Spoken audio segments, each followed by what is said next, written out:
A Secretaria Municipal de Cultura de São Paulo, através do PROMAC, Programa Municipal de Apoio a Projetos Culturais, a Sim Prop Tech e o Shopping Cidade São Paulo apresentam Conversas Artísticas.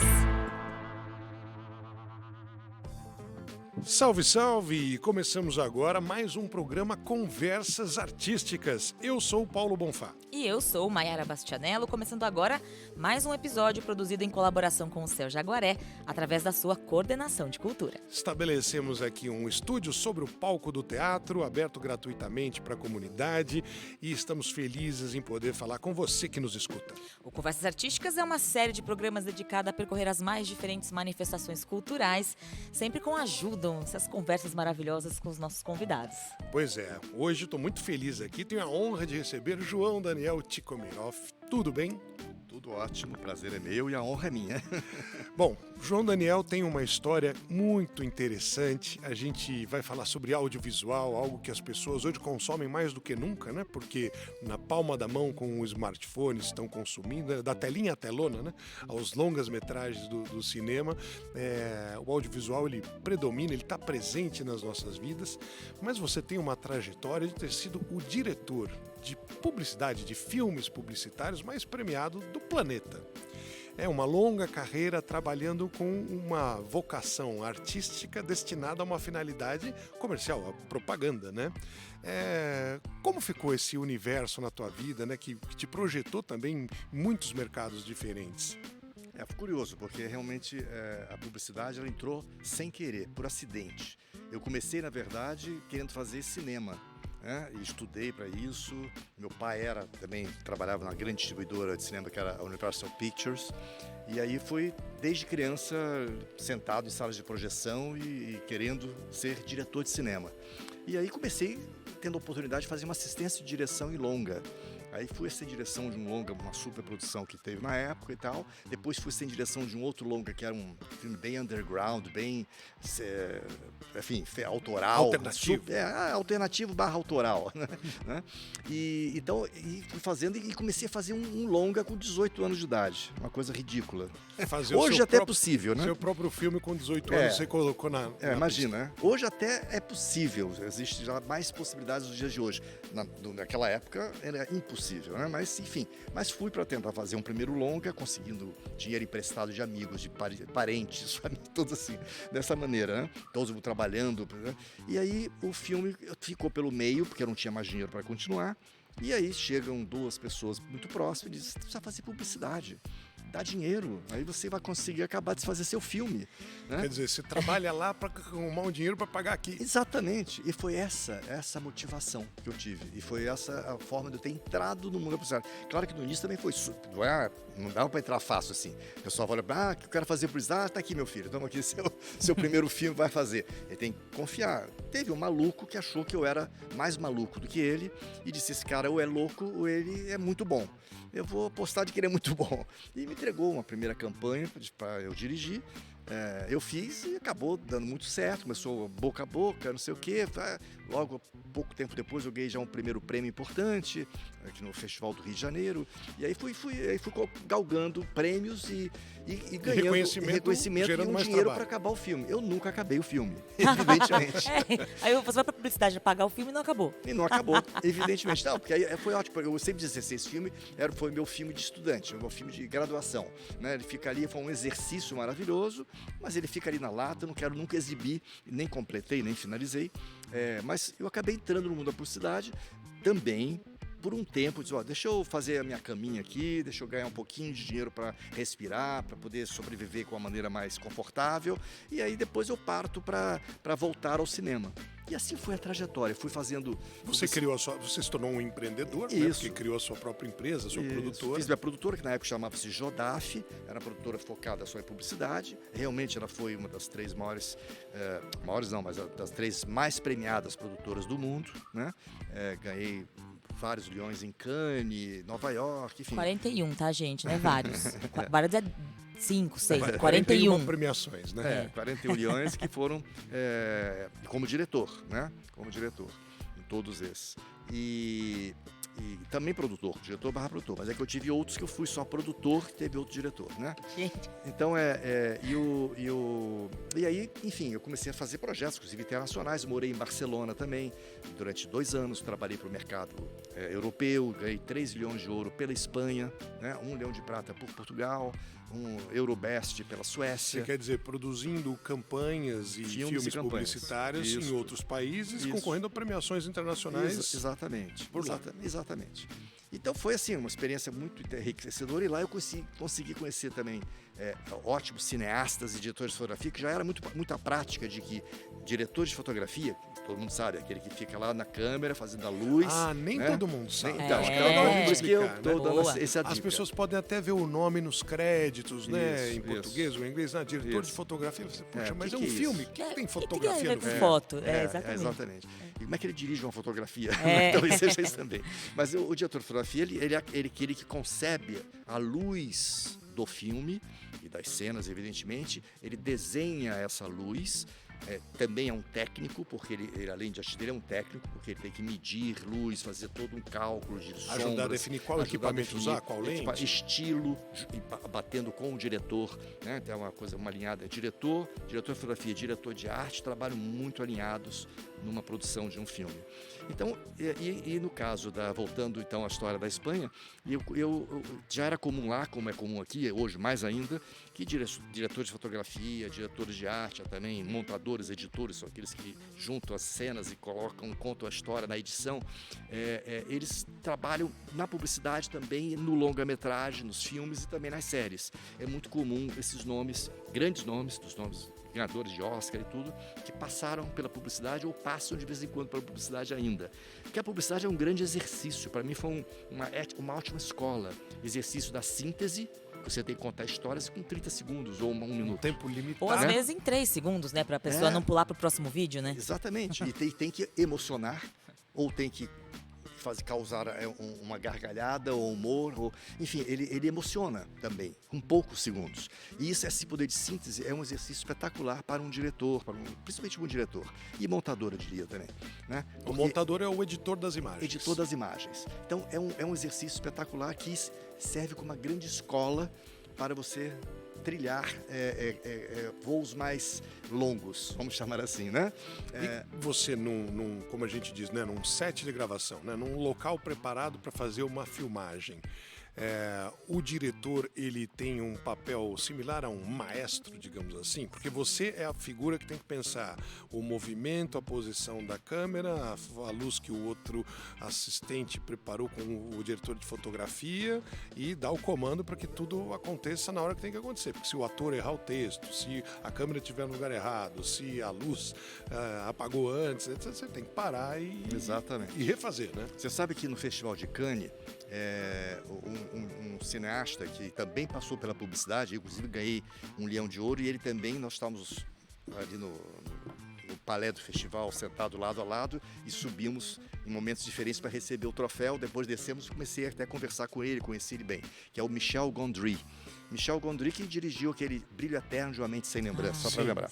E outros trabalhos maravilhosos que ele fez, e ele fez muitos comerciais também, muito, muito bons. E ele, em Cannes, no Festival de Cannes, ele foi fazer uma palestra, né? Lotado, 2.000 pessoas lá no teatro, dentro do palé.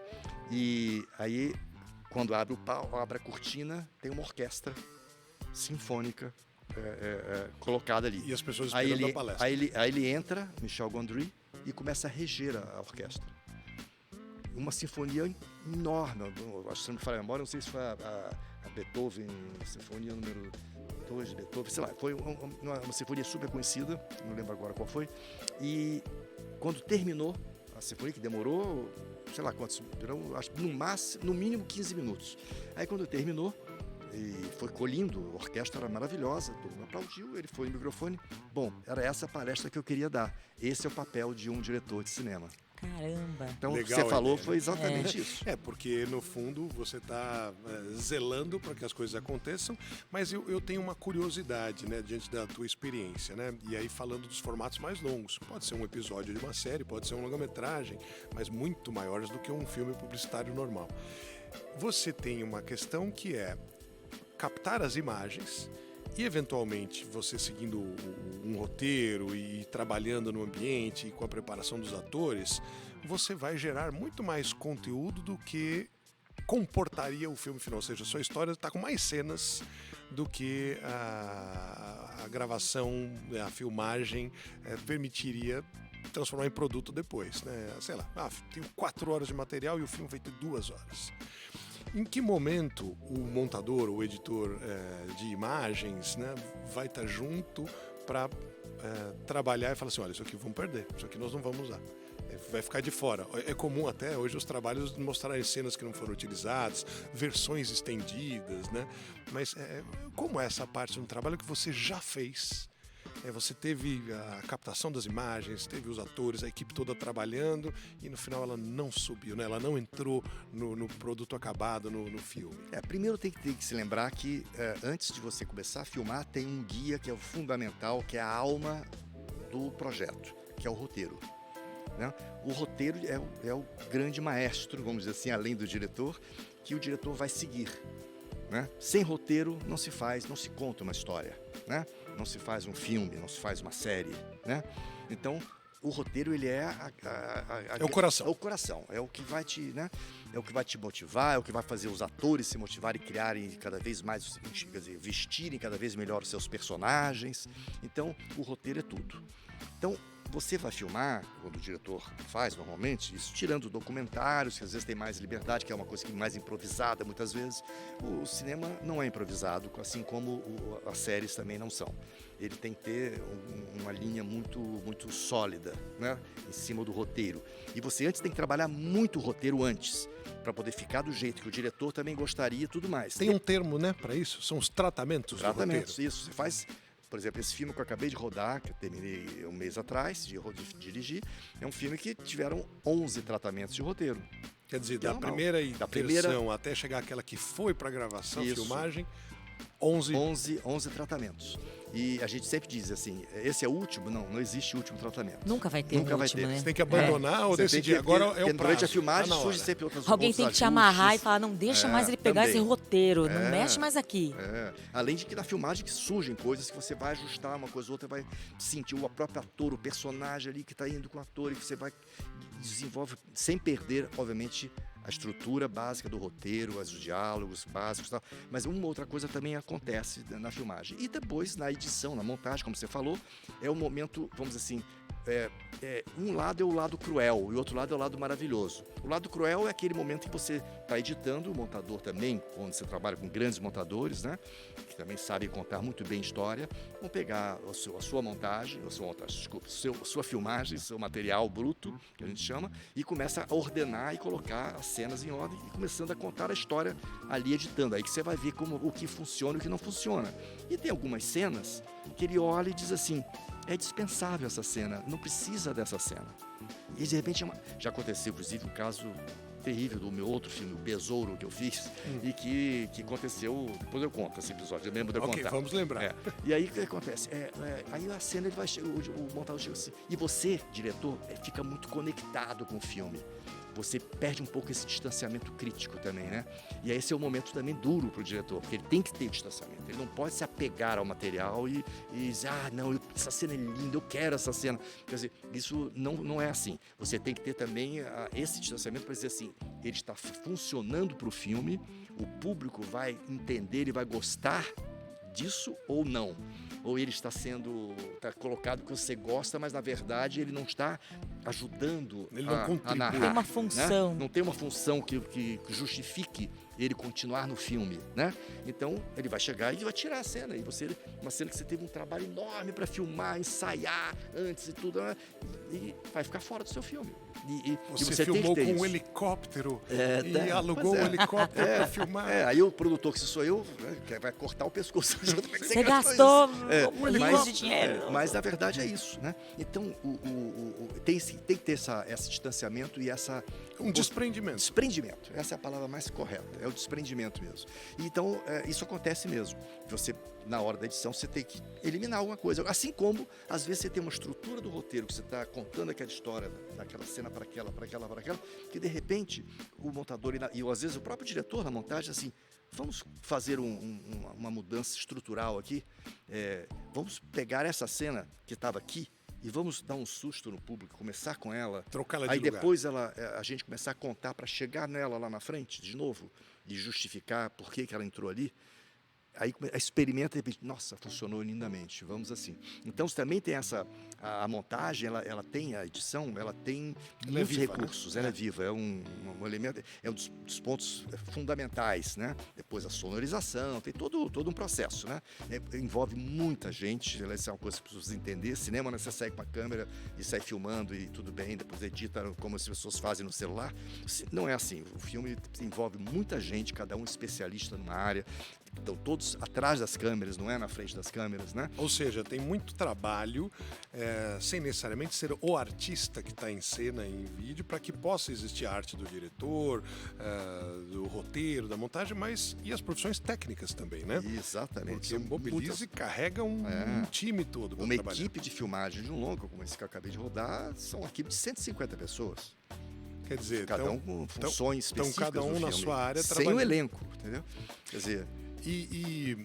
Aproveitando, né, que você falou, puxa, ele é vivo, a montagem é viva, acho que é legal a gente esclarecer uma outra coisa para o público geral que eventualmente consome uma série, um filme, produto audiovisual, mas não sabe como é a feitura, né? Você raramente vai fazer as cenas do seu filme acontecerem, filmar na ordem que elas acontecem. Porque você vai, isso aqui é à noite, isso aqui é de dia, olha, tem várias coisas à noite, então vamos filmar à noite, filma todas as cenas noturnas, ou eu tenho um lugar alugado, uma locação, e nós temos um tempo para produzir ali, e eventualmente o ator, ele vai precisar estar com barba nessa etapa, mas se ele tirar a barba e não tiver a cena da barba, você tem que esperar mais um mês para crescer a barba dele de novo, então vamos gravar todos de barba, depois tira a barba, faz tudo sem a barba. Essa é a parte também super complicada, complexa, que envolve a assistente de direção, a continuista, o diretor, o produtor de elenco, tudo isso. Por quê? Porque você tem que planejar tudo, mas olha, a gente chama de plano de filmagem. O plano de filmagem, ele também é um ser igual ao roteiro, ele vai tendo novos tratamentos, ele vai mudando, porque você vai mudando em função de vários fatores. A locação que você tem, então vamos ter essa locação não pode ficar 1 mês e meio com ela alugada, se for a locação, para fazer uma cena hoje, outra cena daqui a uma semana, outra daqui a 3 dias, você não tem condição. Por vários motivos. Equipamento que vai, luz, você vai botar tudo aquilo, aí vai desmontar tudo aquilo, levar para depois, 2 dias depois, levar de volta, montar tudo de novo. Tem que otimizar. Você tem que deixar montado, otimizar. Então você concentra naquela locação as cenas que você tem. E aí a ordem do filme é totalmente alterada. Às vezes a primeira cena a rodar é a penúltima cena do filme. No roteiro. E os imprevistos, né? Você tem uma cena, vamos chamar externa, tá gravando ao ar livre. Aí a meteorologia muda. Isso, você precisava de sol e chove. Ou no meio da gravação muda o tempo. Isso. Você tem uma luz ali e aí entram nuvens. Aí fala, puxa, a cena estava de um jeito, agora então, mudou. A continuidade que a gente chama. Então, tomar cuidado enorme também com a continuidade, né? Então, são muitos fatores. São muitos fatores. Então, essa questão da ordem é verdade. Eu diria, nenhum filme... Sempre vai ter né? Nunca sempre tem exceção. Mas é feito na ordem, é rodado na ordem. Você faz a ordem de acordo com a locação, um exemplo. Segundo, o elenco. Você também vai chamar um ator para filmar com você um dia, aí no outro dia ele vai pular, vai ficar ele vai filmar uma ceninha curtinha de manhã, cedinho, sai e vai embora. Aí vai depois, uma semana depois, não, você concentra o máximo que puder as cenas com aquele ator que vai fazer aquele personagem, também desde que combine com a locação, aí sim. Aí você vai ter, por isso que o plano de filmagem ele é louco, é um quebra-cabeça maluco. Você tem que ficar juntando para ter o plano mais próximo do ideal para tudo. Para a produção, para a locação, para os atores, para a luz, para o equipamento, para a equipe. E a gente está falando de milhares, até milhões de reais, né? Então, cada coisa que você consegue economizar um pouco no produto final, realmente faz a diferença. Sem dúvida. Agora, para comercial, né? As pessoas também não imaginam que tem uma gama gigante de profissionais que também trabalham por trás de comerciais, né? E, bom, puxando por isso para comercial... O você que é um grande vencedor de prêmios, né, de Cannes, enfim, qual é o diferencial de um comercial vencedor de prêmio para um comercial comum? Olha, na verdade, normalmente não teria diferença, porque o prêmio ele é uma consequência, ele é uma consequência de um trabalho que chamou atenção por ser diferenciado, por ter algo diferente que vai atrair uma atenção de um júri, né, que vai te colocar como ganhador do prêmio. Normalmente seria isso. Quer dizer, e agora tem filmes que funcionam super bem para o grande público, que ganha prêmios super importantes mundiais. Tem comerciais que funcionam maravilhosamente bem para o público, mas não tem menor reconhecimento de festivais ou de crítica, né? E tem os filmes que funcionam para a crítica e não funcionam para vender. Você tem os três caminhos. Os três caminhos, isso vale até para tudo, né? Isso vale para o cinema, a mesma coisa. Você tem filmes que ganham prêmio em filmes de cinema, né? Ganham festivais importantes, nossa, tal, e foi um fiasco de público. Zero. O público não gostou do filme, mas ganhou um prêmio importante. A crítica, o júri em Cannes ganhou Palma de Ouro em Cannes e é um fracasso de público. Então você tem, é igualzinho. Mas é uma imagem, é um roteiro diferente, é uma fotografia mais rebuscada, ou também não tem muito critério? Não tem critério, depende muito, pode ser olha, uma vez... Não é o orçamento, teve até senão o maior orçamento sempre daria o melhor trabalho. Também não é. Eu vou dar exemplos. Até o Washington Oliveto, que foi um grande publicitário, né? Hoje está retirado, mas foi um criador que eu trabalhei muito com ele. Ele fez, por exemplo, um filme que era uma tela branca. Ele até postou de novo cada negócio da paz. Era uma tela branca, falando de paz. Ele fez há, sei lá, 20 anos atrás, sei lá quantos anos atrás foi.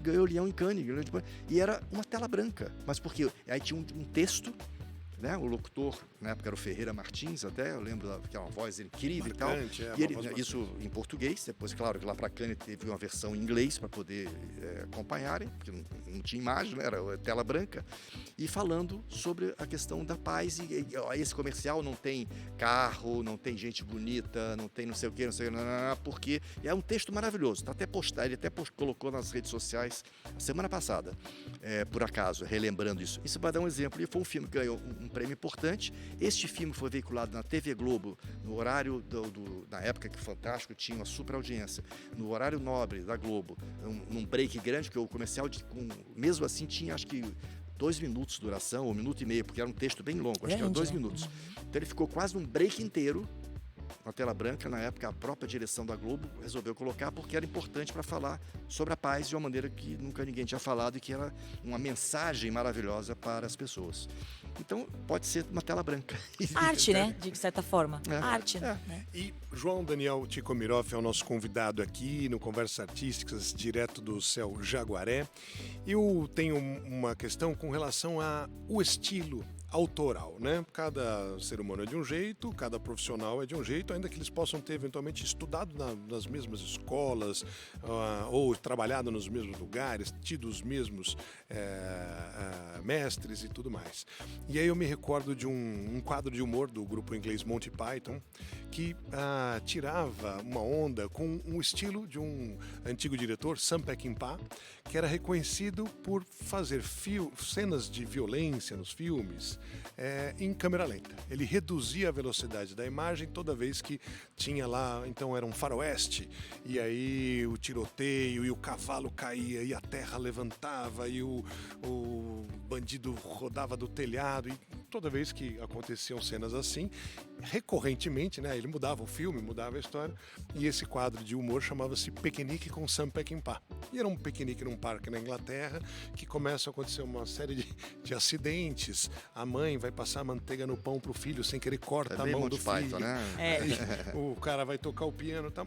Só que aí todos os momentos em que tinha aí eram em câmera lenta. Então era muito engraçado, porque era um piquenique com o Sam Peckinpah. É como se ele ficasse rotulado. Olha, esse cara, todo o filme dele tem assim. Ou uma certa luz. Todo o filme desse cara, ele tá meio flertando com o preto e branco, né? Tirando o matiz das cores e tal. É possível que você se reconheça quando você está fazendo algo que parece uma fórmula, ou a cada novo filme você pensa, não posso fazer algo que eu já fiz.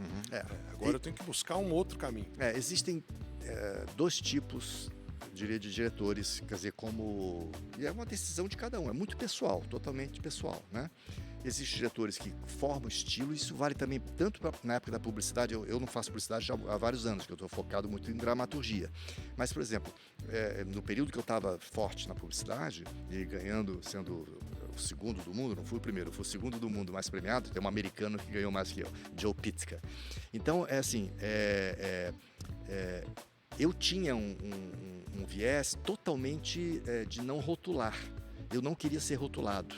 Então, eu fazia exatamente o que você acabou de falar. Eu ia fazer um filme, eu disse assim, pô, eu não quero me repetir, né? Como é que eu vou contar essa história? Que jeitão que eu vou dar nesse filme? Entendeu?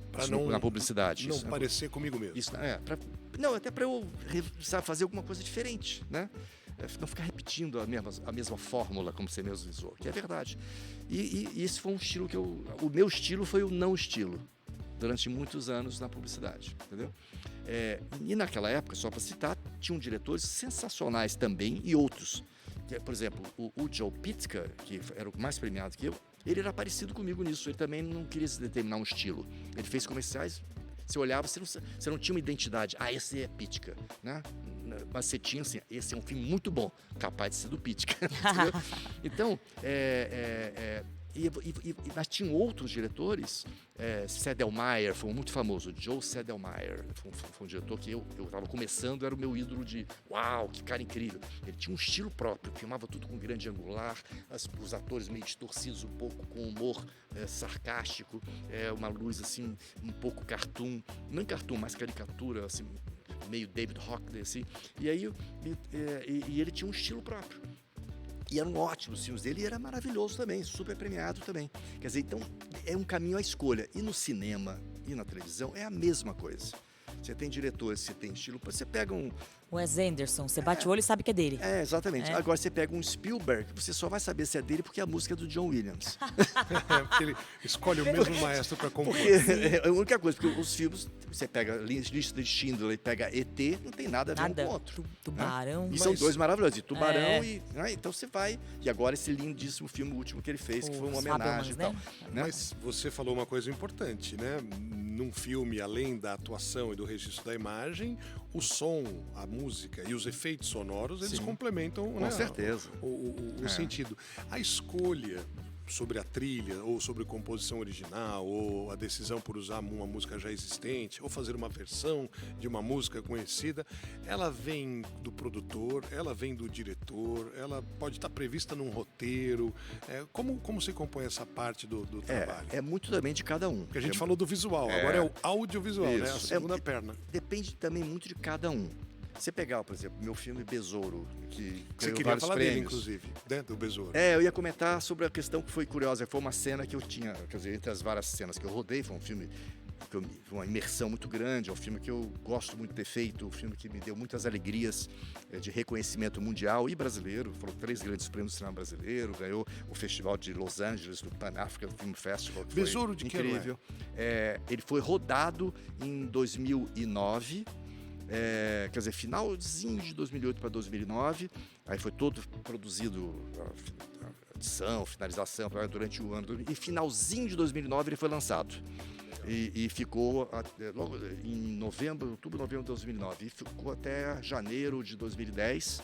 E é o prêmio que ele ganhou, quer dizer, em Berlim ele foi selecionado, Festival de Berlim também, o Berlinale Panorama em 2010. E em 2011 ganhou o primeiro prêmio, o prêmio mais importante desse de Los Angeles. E depois, 10 anos depois, eles elegeram como Classic, como o melhor filme de todos os tempos do Festival de Los Angeles Pan-Africa. Legal. Aí eu fui a Los Angeles para essa homenagem que fizeram. E ele é muito Brasil, né? Capoeira. Super Brasil. E aí esse filme, só para citar uma coisa mais curiosa, quando aquela pergunta de cenas que entram e cenas que saem, né? Sim. E teve um ator que fez um personagem que entrava só numa cena, né? E era um ator da Bahia e tal. E ele fez, eu rodei vários atores da Bahia. E aí ele fez esse personagem. E tal, aí tá, enfim, rodei, foi muito simpático, a cena ficou boa, ficou ótima e tal, tudo bem. Aí na edição, o que aconteceu? A cena caiu fora. Porque o editor, na época, era montador, ele chegou e disse: João, Não essa tá cena cabendo. Não tá mornou. sobrando, tá sobrando. Ela fica melhor sem essa cena. Eu não, eu tentei, depois eu olhava e falei, tem razão, vamos, saiu. E eu esqueci, aí chegou no dia da pré-estreia, lá na Bahia também, teve pré-estreia no Brasil inteiro. Ai, levou a Aí eu família fui lá, toda? lotado, Tô aqui pensando. eram 5 cinemas lotados, aí eu ia em sala, aí numa das salas principais que estava o elenco e tudo mais, estava ele com a família, Ai, sentado para assistir o filme. Nossa, eu fiquei muito mal, cara, eu não sabia nem para Você onde falou assim, a olhar. gente esqueceu de avisá-lo antes da estreia. É. Que a cena É que é tanta E coisa também- pra você pensar, você não vai lembrar, às vezes, de Nossa, avisar. então foi Gente. horrível isso aí eu me senti muito mal, mas é assim, é assim a nossa Não, vida, foi, né? É. foi um trabalho, É. o trabalho foi feito, É. ele foi remunerado, tudo É, isso, exato. só que a Claro. escolha artística. Então, mas aí também nós estamos falando. E não foi por culpa dele, ele fez um trabalho ótimo, mas Mas na quando- edição não coube. E não né? tem, É às vezes, isso. nenhuma. Às vezes até o critério é subjetivo, né? Muito Não tem também. como Mas explicar. pensando sobre, né, essas manifestações culturais tão diversas que a gente tem no Brasil, é a mesma situação de uma banda que tem um repertório muito grande e não toca todas as músicas em todos os shows. Claro. Então tem que ter uma escolha de qual vai ficar de fora aqui. A gente gosta dessas daqui, mas não cabe todas. Né? É, e pelo menos o ator ganhou, né? Tô aqui lembrando. E quando você faz uma reportagem jornalística, a pessoa saiu de casa, foi até a locação lá que você marcou a entrevista, ficou 3 horas, às vezes, gravando com você, aí o editor resolve, não vou colocar não. A pessoa não recebeu um centavo, aí junta a família na TV. Não foi. Não foi ao ar. Isso Mas acontece. e essa tua vivência, né, do que a gente incorporou aí falando sobre a música, né? Sobre, Isso. Então, o diretor, ele depende do que eu falo, depende do diretor. Eu gosto muito de sugerir caminhos, de linhas. Por exemplo, o Besouro, eu tive o privilégio de trabalhar com pessoas incríveis de som. Desde do Rica Mabes. Rica Mabes é um produtor musical para cinema e séries espetacular, Rica Mabes. E ele era o que também organizava a Nação Zumbi. Então, Nação Zumbi participou do meu filme na trilha. Ele foi o diretor musical, o Rica Mabes. Eu tive o Gilberto Gil fazendo composição original para o filme. Pra trilha. Pra trilha. Foi feita duas exclusiva músicas. pra trilha, né? Para as Sim, pessoas todos entenderem que é eles, uma todos original, eles, né? Todos eles. Naná Vasconcelos, que era um gênio, né? Era um gênio. Ele ia fazer eu escolhi ele para ele fazer uma música. Uma cena, que é a cena que o mestre do capoeirista morre e ele faz aí os orixás vêm e tem uma cena muito emocionante, muito bonita, que eu queria fazer uma coisa um pouco estranha, um pouco mais, né, menos, mais desconjunto, né, Pouco ortodoxo. pouco ortodoxo. Vamos dizer assim. Eu preciso dizer que eu falei isso porque a sua cara estava Tava esse, de pouco De ortodoxo. pouco ortodoxo. Desconstruída um pouco, né? Assim. E aí eu, conversando com o Rico Mabes, ele falou, cara, o Naná ouviu falar do seu filme, ele quer participar. Ele pediu para participar. Eu falei, cara, que privilégio, né? Aí falei com ele estava em Pernambuco e tal. Aí eu falei, olha, vou te mandar a cena para você fazer a trilha. Aí ele falou comigo, João, me manda o filme digital, eu sei que não está pronto, me manda só para eu poder sentir um pouco o filme, eu vou fazer daquela cena, mas... Quero ver um pouco mais. Manda. Eu falei, eu mandei. Bom, resultado, ele devolve, fez a trilha no filme inteiro. Nossa. Ele ficou... E eu falei, e ele tinha um valor, e quando ele mandou, aí o Rico disse, João, ele gravou tudo. Assim, Tudo que você mandou, mas ele devolveu. Ele quis interpretar cada cena. Que prêmio, hein? Isso é um prêmio. Aí ele falou assim, aí eu ainda fui de uma maneira prática, falei, cara, primeiro não temos verba para pagar para ele para isso. É uma só. Era uma só, né? Era uma cena só. Ele falou, ele não está preocupado com isso, ao contrário, ele não quer dinheiro, nenhum centavo a mais. Ele disse que ele queria era fazer. Ele ficou emocionado com o filme, ele adorou o filme, ele quis fazer sugestões para você. Mas e também, por outro lado, ele sabe que você tem outras coisas fazendo com outros músicos e outras Que vai ter que sair, e né? que você não vai usar quase nada. Mas ele diz para você usar o que você quiser. Você já tem uma possibilidade de segunda versão do diretor com a trilha Mas paralela. é uma loucura isso. Então eu tive um privilégio. Assim. Então você vê, tudo isso é um filme que veio assim também. As trilhas foram feitas de algumas maneiras que eu não brifei nada disso, eu só brifei da cena. Que eu falei, eu quero uma trilha que dê uma certa estranheza, que daí eu fui passando, dei um briefing para ele. E os outros eu não falei nada, e vieram coisas maravilhosas, eu usei em vários momentos. o que o Naná Vasconcelos fez, por exemplo. Entendeu? Então e mais o Rick Amápis, que foi o diretor musical que compunha as coisas e fazia os arranjos e a composição das trilhas que entraram no filme. Então, esse é um exemplo. Então, você tem contribuições dos artistas que você escolhe para fazer o seu filme, né? Você tem, obviamente, a maestria de um diretor musical, que é o que vai dar, assim como o montador dá na imagem, ele dá no som, né? Você também tem o sound design, que é o desenho de som, que são técnicos, no Brasil tem alguns maravilhosos, né? E que vão dar a sonoplastia da cena, que não é só o barulho do celular batendo na mesa, do pessoa tropeçando, ou o tiro que vem. Além disso também, isso é óbvio, mas além disso, muitas vezes é só o clima. Às vezes ele vai dar um ventinho que vai passar ali, que você nem está vendo, mas dá uma lufada de vento, é uma folha que dá uma mexida, às vezes está fora de quadro, mas ele dá um clima de suspense, qualquer coisa. A trilha, podemos dizer, de suspense é fundamental. Basta lembrar de Hitchcock ambiência, público, talvez, né? Que é a composição do ambiente não óbvio, né? Que não é assim, é o som da porta do carro batendo, você está esperando. Claro. Você não está esperando, de repente, e às vezes até um pássaro. E às vezes até ou às vezes até um som, um ruído que vem, que ele só está existindo para te dar um susto ou um clima, né? E isso tudo é o sound design, né? Então isso também é mais um elemento fundamental numa dramaturgia ou num documentário, que for num filme ou numa série, né? Esse trabalho do som é fundamental. E ele vem do diretor, ele vem também do diretor musical, como eu citei, do técnico do sound design, né? É o que cuida do sound design, o desenho de som do filme ou da série, né? E obviamente dos compositores, dos músicos, dos cantores, de tudo que vem. Do pessoal que trabalhou na manufatura da música. E, Maíra, eu preciso comentar uma coisa. Eu me lembro, eu já fui ator coadjuvante em longa-metragem. É mesmo? Dessa eu não sabia. Não, vou mais um figurante do que um coadjuvante. Mas eu me lembro do diretor, em algum momento, pegar e falar assim: olha, é o seguinte, pessoal, não é uma democracia. Porque numa hora que você tem uma equipe grande no palco, se todo mundo for dar opinião, você não consegue sair do lugar. Porque às vezes o ator fala assim: e se eu entrar pela outra porta? E aí o cara do som fala assim: olha, se o microfone estiver assim, ele fala de longe. E aí... A hierarquia no cinema é essencial. Por mais que nos nossos dias, cada vez, isso é mais perigoso de ser mal interpretado. Então você tem que conduzir com toda a delicadeza, com toda a elegância, com todo, né, o respeito, né, principalmente. E agora, você não pode perder essa hierarquia e a liderança, né? Isso vale tanto para o diretor como os que a gente chama heads da equipe. Das áreas. São os chefes das áreas, né? Eles têm que ter a chefia das suas áreas e, acima disso, está o maestro, que é o diretor. Senão cada um dá o seu palpite, cada um acha que pode melhorar alguma coisa. Por isso que a comparação do diretor para maestro é muito feliz mesmo, não é de hoje. E você lembrou muito bem. Porque ele que chama, ele tem a partitura, o roteiro, e ele que chama a entrada, ele que dá mais brilho, menos, baixa, sai ali, faz os 1000 ensaios até ficar realmente do jeito que ele sente que é como tem que ser, né? E os grandes maestros sabem fazer isso muito bem. Diretores é parecido, né? É a mesma coisa, ele tem que conduzir a equipe toda do jeito certo, além do elenco, além de dirigir os atores, fazer os atores ficarem dentro, encaixados no personagem como você e os roteiristas imaginaram, né?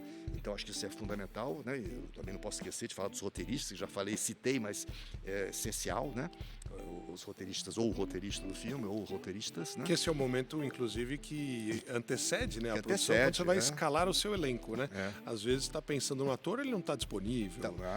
Isso, muito não comum. tem agenda e tal. Então você fala, bom, quem seria uma segunda pessoa para interpretar esse papel aqui? Isso, né? Às vezes a verba não dá para você ter aquele ator que você gostaria, né? Por exemplo, também tem isso. E os meus amigos atores que fazem longa-metragem, vou citar um deles, o Leandro Hassum, que faz filmes de comédia. Ele tá gravando um, tá em produção de um agora. Muitas vezes, né, ele fala, não, eu vou estar, ele mora fora do país, não, eu vou estar no Brasil, tal, mas eu estou filmando, então eu estou das 6 da manhã às 11 da noite, disponível, porque o local onde a gente vai gravar está alugado para aquele dia e a gente tem que fazer todas as cenas naquele local, porque se não, faltou uma cena, não dá para alugar para o dia seguinte por causa do custo do espaço e tudo mais. Né? Então as pessoas às vezes pensam que o protagonista tem um glamour e o diretor está na sua cadeirinha falando, corta. Mas Não, acordou às 4h30 da manhã, quando era 11 da noite, vai almoçar lá, sentado ali no chão, às vezes. Sofrendo para ver se está no tempo, se Claro vai dar que certo. a gente tem hoje jornadas que tem que ser cumpridas, e tem hoje, como era antigamente, você tinha muita coisa ruim até, equivocada, porque havia, e não era por mal, mas era como funcionava antigamente, né? Então não tinha questão de horários, não tinha essa questão. Hoje não, hoje você tem sindicato, você tem tudo isso, você tem que cumprir uma jornada no limite de horário que é acordado entre os sindicatos para que não haja nenhum problema. E mesmo que você chegue a um limite que você não pode passar dando hora extra como antigamente dava. Você tem que, no máximo, aquele número de horas. Criança mais ainda. Esse meu filme que eu rodei, os protagonistas eram crianças, né? Tinha também adulto, tinha o Daniel Dantas, maravilhoso, trabalhando comigo, tinha o Rômulo Estrela, que é um ator espetacular, enfim, tive outros atores muito bons, mas os protagonistas mesmo eram crianças. E eu tinha um limite de horário, Mas 6 horas com as crianças, eu não você- tinha como passar de 6 horas. Imagino que coloque no seu plano de filmagem Isso. essa limitação. Então, eu fiz, e assim foi feito e cumpri tudo direitinho, mas foi difícil, né? E até porque vocês estão lidando com pessoas que precisam estar ali, né? Isso. Um ator cansado vai perder a voz, vai ficar com aparência ruim, de Claro. cansado e tudo. Então E ter você tá... todos os cuidados, o cuidado mental, o cuidado da saúde, o cuidado do bem-estar, deixar todos se sentir cômodos. Quer dizer, você não pode ter desconforto, né? Ter situações que vai deixar Isso vale tanto para o ator como para a equipe, né? João Vale pra todo Daniel mundo. Tikomirov, nosso convidado, desculpa, eu acabei falando em cima de você, porque eu olhei o cronômetro e falei, nós estamos indo para a reta final da conversa. Tá ótimo. E aí tem uma pergunta que eu não queria deixar de fora. Para o diretor, né, a gente está falando em audiovisual, qual é a diferença entre dirigir um longa-metragem e uma série? Estamos falando lá da dramaturgia. Sim. De repente, um longa-metragem vai ter 2 horas de duração e uma série vai ter 10 capítulos de 1 hora cada um. O que muda nesse processo? É bem diferente, é bem diferente. São duas. Primeiro começa pela liderança e autonomia de cada obra. Eu sempre digo assim, num longa-metragem, normalmente o filme é do diretor. Essa é a frase. Né? Ele é o rei, ele é o maestro, fundamentalmente, que está comandando tudo. E ele é o que dá o tom, que dá a cara, que dá o jeito. É o que nós conversamos aqui. Numa série, normalmente, o diretor não é o maestro. O maestro é o que se chama showrunner, né? Que começou nos Estados Unidos É um termo que vai além do produtor executivo, né? Ele é uma mistura de roteirista, diretor / produtor executivo, entendeu? Ele é uma mistura disso. É muito normal, no Brasil mais ainda, né? Até porque nos Estados Unidos alguns criadores / roteiristas são muito preparados para dirigir, né? Mesmo eles não dirigem, porque séries lá, quando você tem série, você trabalha, lá e aqui também já está tendo muito isso, você trabalha com vários diretores, não é um só. Né? Tem um episódio os diretores com uma do pessoa. episódio. Por exemplo, nos Estados Unidos, cada episódio é dirigido por um diretor. Isso é o 90% das séries americanas, né? No Brasil, às vezes você tem diretores que dirigem 2, 3 episódios ou 4, mas nunca dirige, quer dizer, raramente dirige todos os episódios. E o showrunner tem que cuidar para que esses diferentes diretores não façam cada uma coisa. Isso, ele dá o tom. Não, tem o diretor geral, que tem que deixar bem claro, porque olha como é que tem, são 3 elementos de direção. Diretor do episódio é uma coisa. Diretor geral é uma segunda coisa, ele faz um papel parecido com o do diretor do filme. Ele supervisiona todos. Supervisiona todos, ele dá o total. Só que, ou ele soma, às vezes o diretor geral sobrepõe ou soma ao showrunner. É o mesmo. Às vezes de ser um roteirista, é um diretor. No Brasil é até muito comum isso. Porque normalmente os roteiristas e tal no Brasil, por formação, não tem a formação de dirigir no Brasil. Nos Estados Unidos já tem vários que dirigem ou que tem a formação. Ele pode até não dirigir nenhum episódio. E às vezes ele dirige o primeiro, às vezes. Né? Às vezes, ou não dirige nenhum. Mas ele é o showrunner, porque dá o tom de tudo. Né? Desde o roteiro, ele está acompanhando pela ideia, que é dele. né? Então é bem diferente nesse aspecto a série do filme. Sim. Entendeu? Sim. Então o diretor-geral responde ao showrunner, ou ele é o próprio showrunner. Quer dizer, não é um filme em capítulos, né? A série é um outro bicho. E a série é muito comandada pelo roteiro. O roteirista / o showrunner, ou o roteirista-chefe, o que você quiser chamar, Vai é seguindo o como o texto. autor de novela. Você pode comparar, principalmente no Brasil, as novelas. É verdade, né? com as Porque séries, né? o autor de novela, ele é o rei da novela. Não é o diretor que dirigiu a novela. Sim. Né? É a novela do fulano. A é linha a mestra novela tá toda no texto, né? E é o texto que tem que conduzir até o final. Bom, numa novela, às vezes, centenas de capítulos, Sim, né? então. É um outro... Então, a série é muito isso. A série, você pegar um diretor para dirigir, vamos supor, hoje as séries diminuíram o número de episódios, né? Até tempo atrás era 26 episódios, era uma grande série. 20 temporadas. No limite eram 13 episódios, ou 26, né? E várias temporadas. Hoje as séries têm 5 episódios a 8. No máximo 10. Normalmente é de 5 a 8 hoje em dia, dramaturgia, né? Cada temporada, né? Então já diminuiu bem. O que facilita, às vezes, dando a chance, se for 5 episódios, de repente um diretor resolve dirigir todos os 5 episódios. Principalmente no Brasil. Entendeu? Ou na Europa também. Mas é mais comum. Agora, quando você tem 10 episódios, você dirigir todos os episódios, nem acho bom. Sabe? Não é muito bom. O ideal é que você divida no máximo, no pior das hipóteses, com um outro diretor. Então, 2 diretoras ou 2 diretores podem dividir a direção ou por episódio ou até por locação, muitas vezes, sabia? Então, eles têm que trabalhar muito alinhados, muito afinados com a direção geral. Às vezes, o diretor aqui de episódio também é o diretor geral, por isso que varia muito, né? Um deles, né? Às vezes os 2, tem dupla, mas muitas vezes um deles. Ou não é que tem o diretor geral e tem os 2 diretores que ele...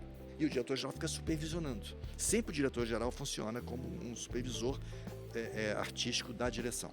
Nossa conversa deveria ser uma série, para poder Isso, caber e vários mais o nosso capítulos. tempo, Maiara. Exatamente, porque esse mundo mágico, né, não só dos comerciais, mas agora de dramaturgia, de série, é o mundo do João Daniel Tikomirov, que tenho certeza absoluta que seja você, uma criança, um adulto, ou alguém que assiste TV, ou nem assiste TV aberta, assiste streaming, com toda certeza já teve contato com pelo menos alguma coisa que João Daniel fez. Muito obrigada por ter agradeço. trazido esse mundo incrível pra gente. Imagina, prazer foi meu, viu? Espero que tenha sido divertido para quem estiver ouvindo. Ah, certamente certeza foi. E obrigado a vocês que ficaram conosco. Tchau, tchau. Apresentação: Secretaria Municipal de Cultura de São Paulo, através do PROMAC, Programa Municipal de Apoio a Projetos Culturais, Sim Prop and Tech e Shopping Cidade São Paulo. Você ouviu Conversas Artísticas.